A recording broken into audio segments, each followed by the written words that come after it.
Crimson Desert is too good to pass on. It's pretty much game of the year already, and it's the best thing that has happened to humanity in the last decade. If this game is even at this point 25% of what it promises, which there is no chance it's going to be that little, because at this point it looks like it's going to deliver pretty much on everything that it's promising, maybe a bug here or there, but it doesn't matter. If this thing is even just 1/4 of what we expect, it's still gonna be amazing and worth your time and hard earned money. And if it's anything more than that, we are looking at something that's gonna go down in gaming history. Let's break this down to what we know, what we hope, and what we're probably going to get disappointed about. Because let's be real, when a game gets delayed this much, you either get Elden Ring or Duke Nukem forever, and there's rarely an in between. Crimson Desert, it does. It wants to be everything, everywhere, all at once. Not in the Was Duke Nukem Forever honestly like the original sin in a way? cute multiverse meme way, but more like Pearl Abyss looked at the Witcher 3 storyline, Dragon Dogma, mysterious monster grappling, GTA World Chaos, a wildlife documentary, and a physics PhD, and stapled them all together with a friggin' grappling hook.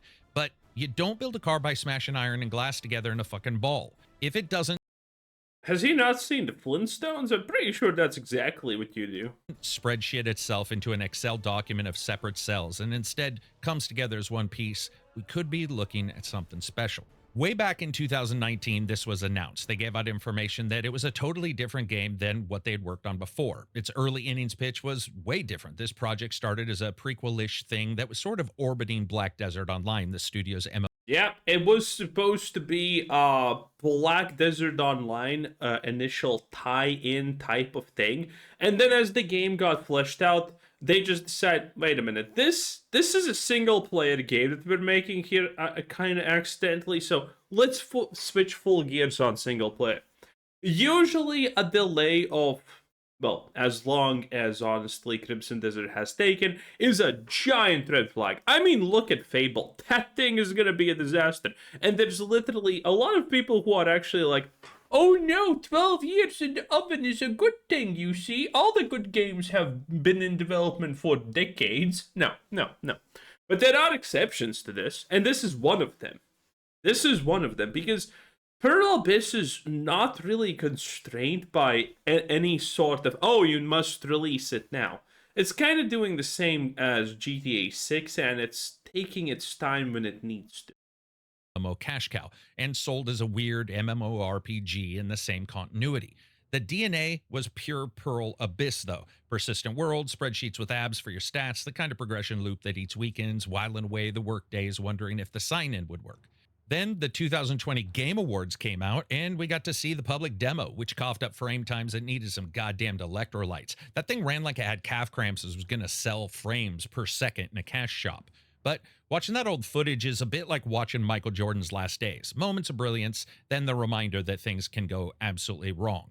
The MMO-ish identity fell apart in the most televised way possible. What followed was the great pivot. The studio told the MMO to go sit in a corner, tore out the service spine so that they could rebuild a body around it later and deliver it maybe after the main game. And then they built Crimson Desert, a single player open world action adventure with a fixed lead, finite story, and potentially fatal level of all types of. Fix Slade because you are going to be seeing the story unfold effectively from the perspective of, well, this guy right here.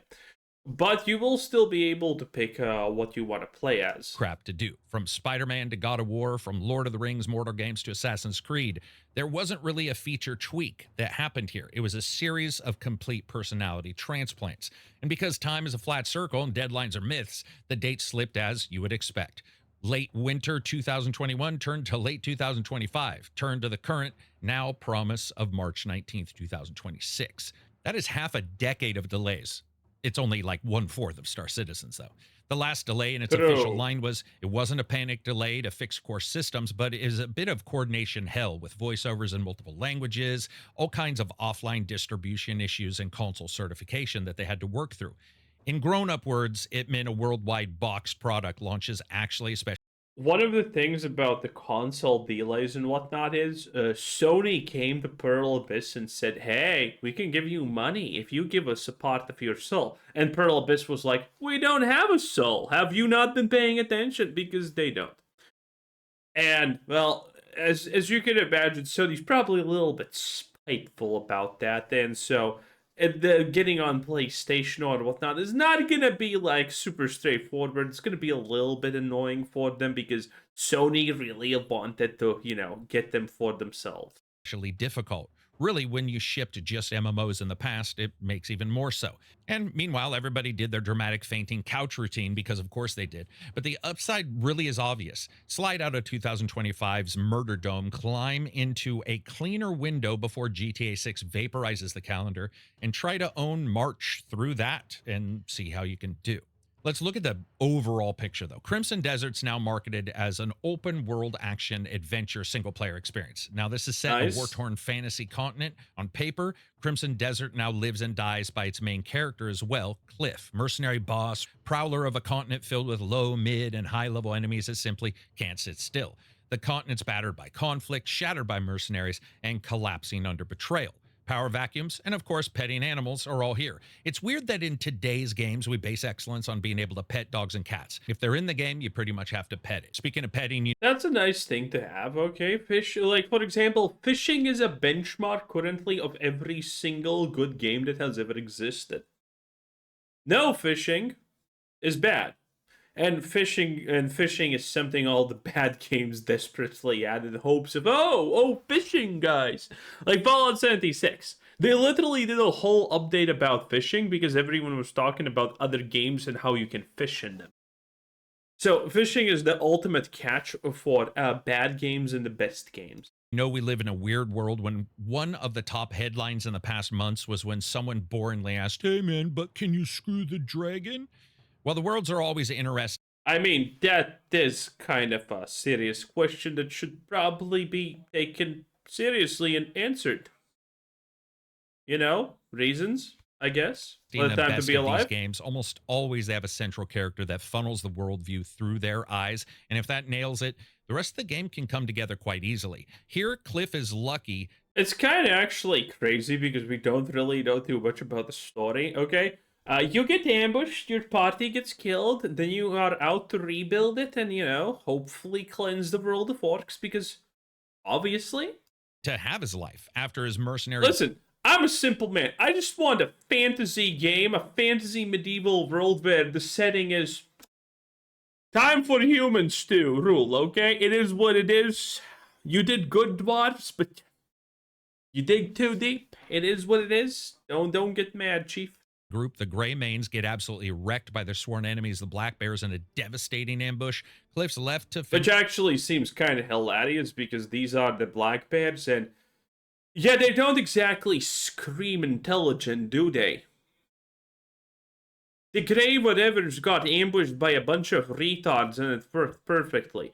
That has to hurt, okay? I would also be seeking revenge if that was the case. For himself. The narrative is going to focus on his quest to reunite his scattered team, rebuild the fallen Greymanes, and confront the main bad guy, Muradin, or Murderin, the leader of the Black Bears, who also probably likes murdering folks. Yeah, they didn't necessarily stretch themselves on some of these names. And the same thing can be said about Cliff. He's not your created character avatar. He's fixed voice, unchangeable, which is a huge adjustment from Black Desert, which is a game known many times over for its created character sections, than really its gameplay. And while cosmetic options have been seen in the game, don't expect to fatten him up like he's been eating 10 bars of his namesake. Oh, that is gonna happen. Don't get it twisted. That is 100% happening. The developers confirmed that there's not going to be microtransactions at the start, but there's going to be microtransactions later. And if you know Black Desert Online, then you know that typically the way that microtransactions work is it's pay to win, but it hides the pay to win by selling cosmetics that you can buy and then sell into to other players for currency. Very cool, obviously not. And that's gonna be what's happening here. You're gonna be buying costumes, and there's probably those costumes are gonna probably give you power. That's my guess currently.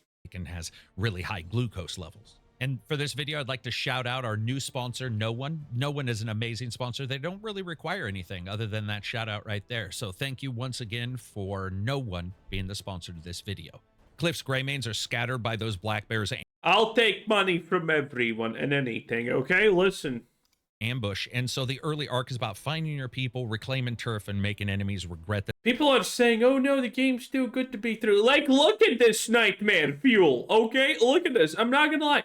Like, how do you... there's a lot of people who still think, even now, after all the absolutely free shilling that it should not be free that I have done for Crimson Desert, people are like, oh no, this is too much. This cannot be real. This cannot be true. Nightmare Fuel. This isn't the game. This is how it looks in parts, okay?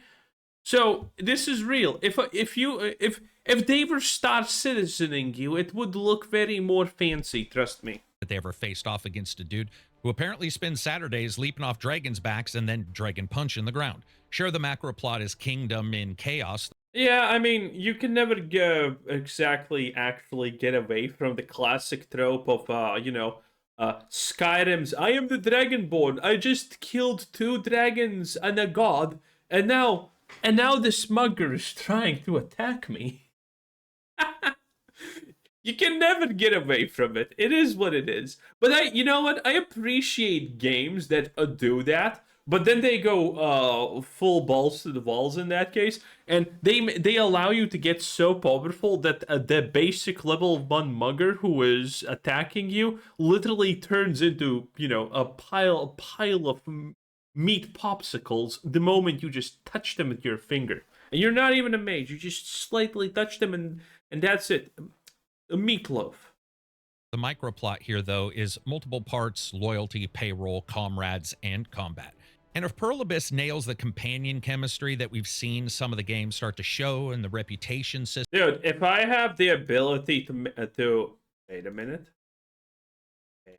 Marry this... chemistry that we've seen some of the games start... and rid the world of that... to show and the reputation system that they apparently have built in, and they're more than just flavor text. Oh yeah, reputation. You're supposed to be able to get reputation with everyone, and it's going to be affected by multiple things. The promise is that your deeds are going to brand you as a hero or a menace, even if the main ending is fixed. All that could come together to actually make more of it be sort of my campaign as my story, where the actual journey there matters more than the discrete ending everybody's going to get. And exploring the world seems like it's going to be awesome. The continent is apparently huge. They're saying 2 hours across on horseback, which makes it significantly larger than games like Witcher 3 and others. So get ready to do a lot of riding, unless you're one of those people who just fast travels everywhere like some kind of gaming coward. The land's described as vast, but a divided continent that's embroiled in war. The trailers have also shown some excellent diversity in the environments themselves. We've seen like windy and icy terrains, hot deserts, bustling towns, peaceful mountaintops, and some pretty huge switch-ups when it comes to these portaled areas and floating kingdoms. And while the continent is actually part of the same universe as Black Desert Online, it takes place in a different region and time period. So if you're a veteran of that game, it won't really matter. You'll probably get some cultural references. One thing I love, though, is... one of the great things that could potentially come out of this is... well, this is going to be obviously a pretty big hit. I have no idea. I have not heard how much this is going to cost, but I'm assuming 50 buckaroonies minimum.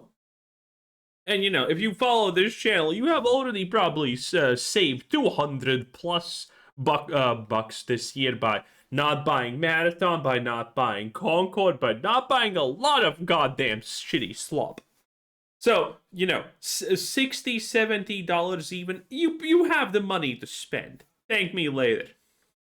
Reactionary worlds. And I remember watching one of the first trailers of this game back in the day in its development time. And when you steal a wagon far off, you can actually see guards running over to catch you and villagers panicking. As long as hitting somebody on accident with a walking horse doesn't cause you to be viewed as a murderer and world enemy #1 like we did in Red Dead 2, I like to see that kind of reactivity all around me and testing its limits.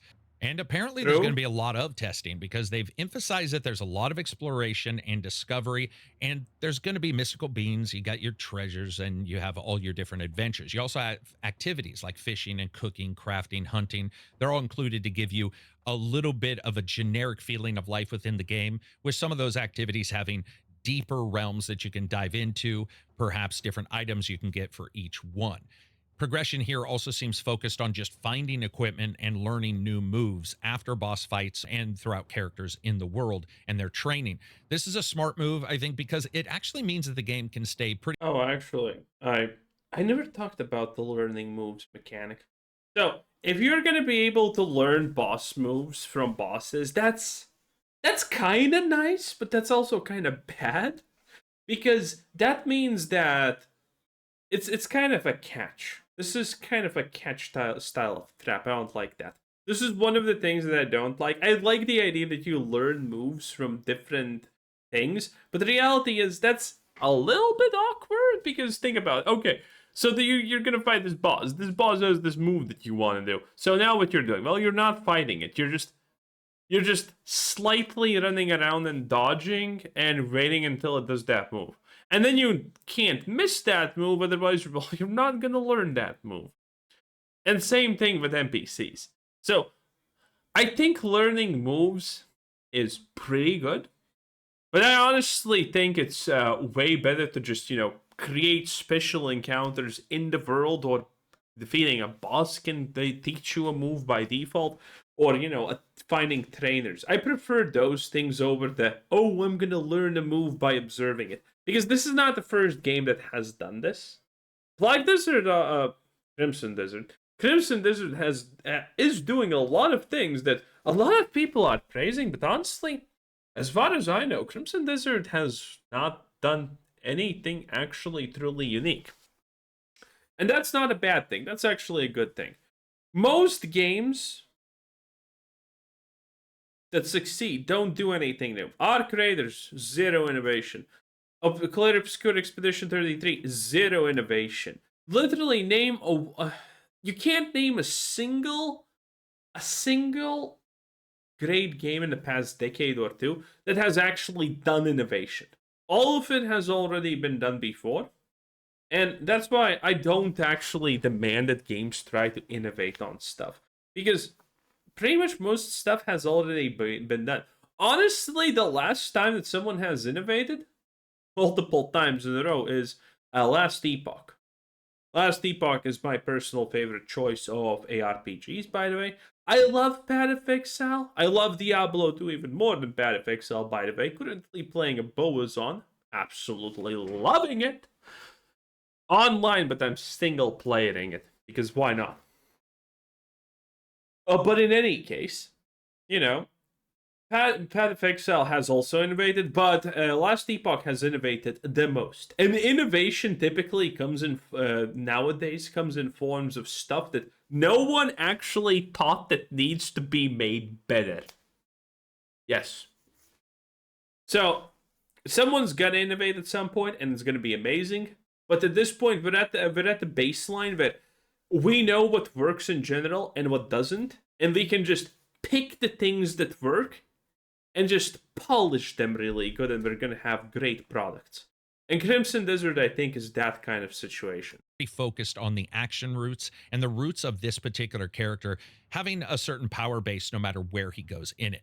Now, if you're allergic to checklists, the open world life content that we see in a lot of these games may not appeal to you, but it's got bounties, fortress assaults with artillery options, stealth routes, oddball pastimes. I think there's arm wrestling and others in here.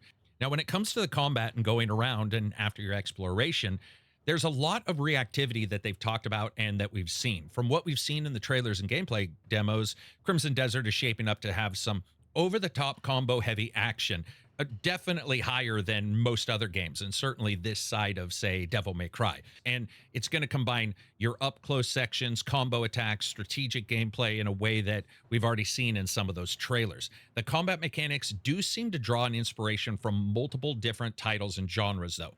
There is the Devil May Cry style combo system where button inputs determine specific moves and launchers. Then you've got a lot of parrying and countering for defensive play, and even some wrestling moves and some slams, some drop kicks, some clotheslines. The wrestling edition is particularly interesting to me because it suggests that Cliff might be more of a brawler than the typical elegant sword wielding fantasy protagonist. He's this kind of guy who'd throw Cliff's not the brawler. The orc is supposed to be the brawler. Each class, each of the three classes, is supposed to be a different isk style of play. The woman is obviously the more agile one. The orc is the more heavy one.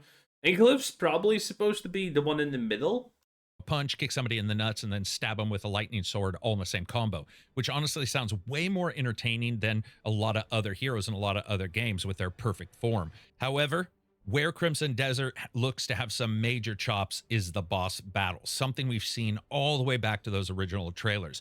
There's no specific promise right now of a particular number, but what they've shown is all over the place. Climbing up treant-like characters, doing your best Dragon's Dogma impression, multi-phase encounters with environmental interactions, and cutscenes woven in.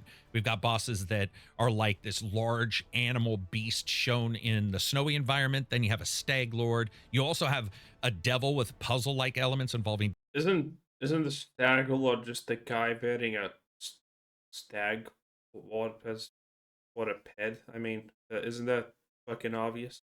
Decoys. And then you have the stoneback crab, which I talked about months ago in a video, a giant climbable boss that looks like something straight out of Monster Hunter. What's impressive here is how the boss fights incorporate all the unique mechanics of movement that are engaged in travel normally. During the stoneback crab battle, for instance, Cliff gets shot in the air and glides down to strike and then swings around, which suggests that gliding is a traversal mechanic that's unlocked later in the game, as we know. But you're also knocking down... Yep, that we do know. ...on pillars to help you damage another boss. Not world-shatteringly different for sure, but the ability to also pick up random weapons off the ground or items during fights. They seem to just understand that as a mercenary, especially in this world, it's going to have him do basically whatever he can to survive and probably carry a world of experience on his shoulders. And that flexibility... I think that has nothing to do with the gameplay or story. It's just, well, it does have things to do with the gameplay. It's just how you can play the game. I don't think that has anything to do with the story of being a mercenary, honestly. That's a little bit far-fetched. In combat does seem to be playing out. It also removes a lot of that tit-for-tat, ticky-tack damage or press X to win kind of fights we usually get in action RPGs, unless they've gone full Dark Souls ripoff. What I also like about this is not every single character has a specific move set as a protagonist in a lot of games. Spider-Man's got spider-like moves because he's friggin' Spider-Man. This guy's a I haven't seen a single spider do what Spider-Man does, you know? So I'm gonna press X to doubt on that one. Mercenary, meaning he's gonna pick up a ton of different generic moves as he's traveled through life, and it reflects that. But if these guys can lay down an emphasis on that parrying and countering and keep the camera tighter than we've seen in footage, it might offer a very unique feel to the encounters. It's the experimentation that I said excites me. Even some of the best open world games have truncated mission locations and requirements, from Red Dead to GTA, and many of those require specifics or inflict story-based problems on a player right before a fight. There's nothing worse than taking your high-level swordsman into a fight only to be told that because of reasons, you're now going to fight friggin' stark naked and without your sword. When it comes to swords and weapons, what jumps out True, I do not enjoy that. is there is a good variety of weapons here and abilities at your disposal connected to each one. They've got your swords and your shields, two-handed axes, dual daggers, spears, bows, and you've got some cannons. There's even futuristic robot enemies equipped with rockets and some machine guns, which creates this weird feel and blends medieval fantasy and sci-fi. It's either genius or it's batshit insane. We'll just have to see how it all comes together. Environmental... They did actually give a good explanation for this, because I was wondering the same thing. And that is, you have your 5 regions, and every region has like a different stance on magic, technology, and all of these things for different kind of reasons. So, you know, and that also impacts their relationship with one another, because obviously the guys who are tech fanatics are not exactly going to be friendly with the people who think that technology is bad and heresy. Abilities can also enhance your attacks as well due to a magical bracelet you've got that is hopefully in all ways, shapes, and forms better than Forsaken.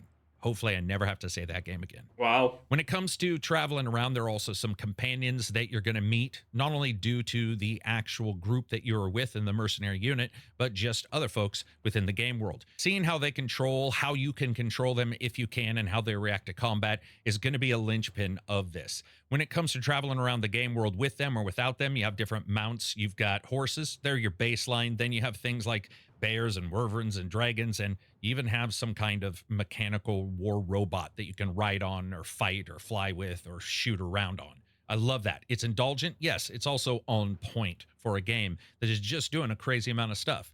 Crimson Desert success is also going to be how long the permission slips written for the damn ridiculous stuff you do and where and when you can do it. I want a game that lets me vault from a glider to a dragon to a robot and then argue with a librarian about magic portals and ancient covens while still covered in monster body parts. It's some of the best parts of GTA or Red Dead style games, Witcher games, as well. Now, this is just a cutscene, by the way. This is not gameplay. Of course, as Dragon's Dogma. If you can mix all those in and have it actually work and come together cohesively, awesome.